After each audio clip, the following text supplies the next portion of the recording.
Magandang umaga po sa inyong lahat. So ngayon po ay hindi pa po tayo na kumakain ng kanin. So, dapat kumain muna tayo ng prutas bago kumain ng kanin. So yan, meron tayo pong avocado. Salamat sa aking kapatid at binigay niya ito sa akin.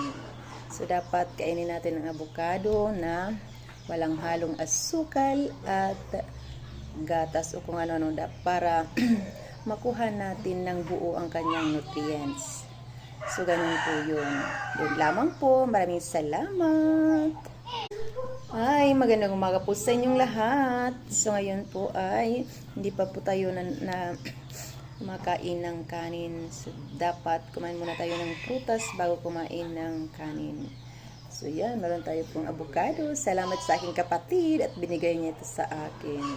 So, dapat kainin natin ang avocado na walang halong asukal at gatas o kung ano-ano para makuha natin ng buo ang kanyang nutrients. So, ganun po yun. Yun lamang po. Maraming salamat.